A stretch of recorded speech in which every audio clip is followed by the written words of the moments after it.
We're about to change a pod. The first few steps we go through quickly. What we're doing here is turning the one he's wearing off. It says there's no active pod. Do you want to activate another one? We say yes. First we're going to take off his old one.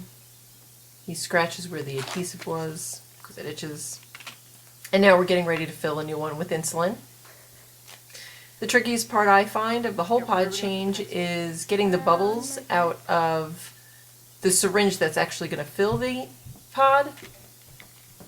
Other than that, everything's pretty straightforward, and the controller prompts you through each step.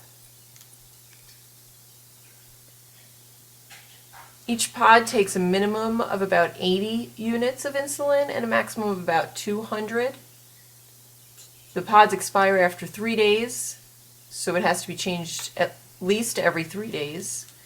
Caleb uses about 10 to 15 units of insulin, so the minimum of 80 is more than enough for him.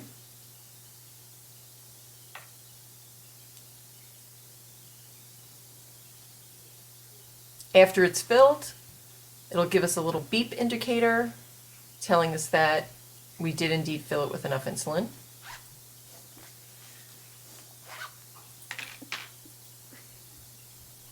And then we're going to prompt it to prime.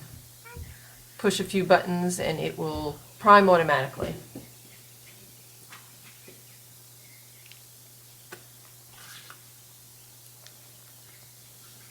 While it's doing that, we're going to get his new site ready. He's chosen his back, clean it off, let it dry. I put a little ointment on the old insertion.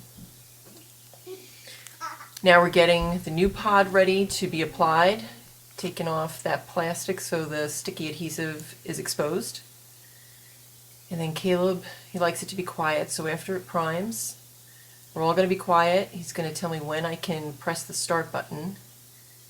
And then there'll be a click, click, click, and then the big click, which is the needle going into him, retracting and inserting the cannula, which delivers his insulin.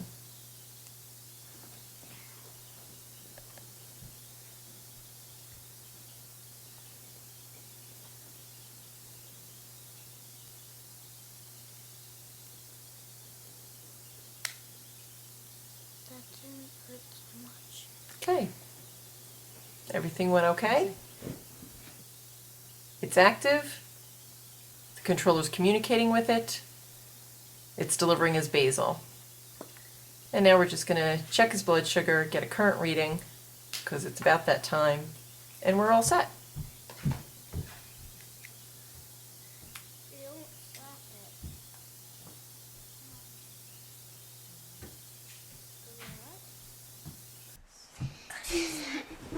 Afterwards, can we after that? 125. That's pretty good. After this.